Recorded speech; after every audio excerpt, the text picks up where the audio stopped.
That's a great setup, man. I appreciate that. So here's the thing. I loved writing since I was a kid, like, 7th and 8th grade. I actually won a writing contest 2 years in a row, like a statewide thing with short fiction. Then I was like, I love Stephen King. I thought about being a novelist, but then it was like, wow, that's pretty daunting. And then I set my sights on journalism. And my high school actually had a great school paper. And what's funny is I went to Bergenfield High School in Bergenfield, New Jersey. Bob Guccione actually went there, and he was the owner of Penthouse, and the newspaper. We were the Bergenfield Bears, so it was called Bear Facts. But I thought for a second, because Bob Guccione went there, it was BARE.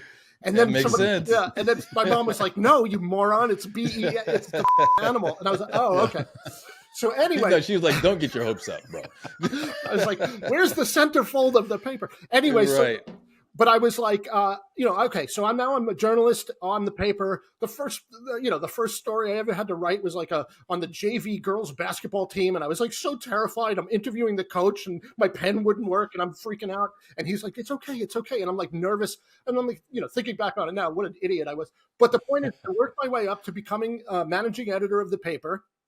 And, great. I'm learning, I'm doing, stories, local stories. But then I was like, I need something bigger.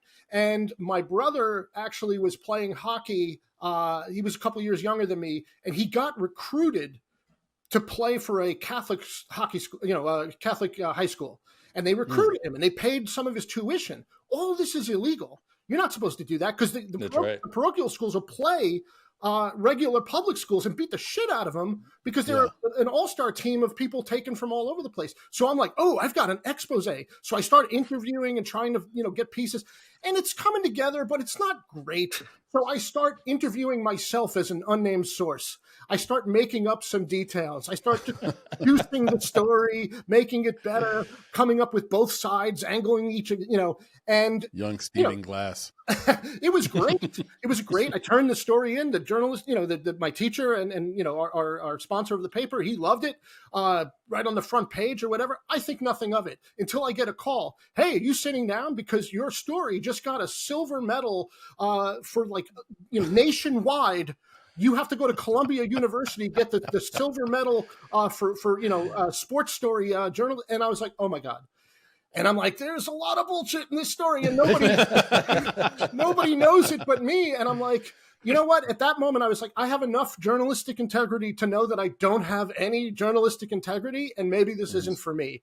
So I said, how can I parlay this, we'll call it a skill, of taking something real, but embellishing the shit out of it, making it better, and making it something that people like. So that became my approach to writing, especially screenplays, is what I call bad journalism. I take a kernel of truth, and then I embellish it and make it funnier, better. Everybody gets to say the cool things or the funny things. And even Just Friends was based on me being in the friend zone for 2 years with a girl in college. And then I just, I Hollywooded it up a little bit, obviously. And then when we got Ryan Reynolds, I had to change it drastically and turn him basically into me in the beginning in the fat suit and have him unable to get the girl. And, we came up with, how, the story that's in the movie. But it's all based on kernels of truth, but the bad journalism version of that. So. Tex, he just guys, look, wow. When he drops stuff like that, it just, of course, my mind starts going. I'm like, wait. So you're telling me that Tex invented popcorn writing?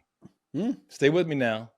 You take a kernel of truth, you heat it up a little bit. Heat it up.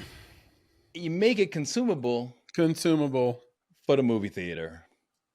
For the theater.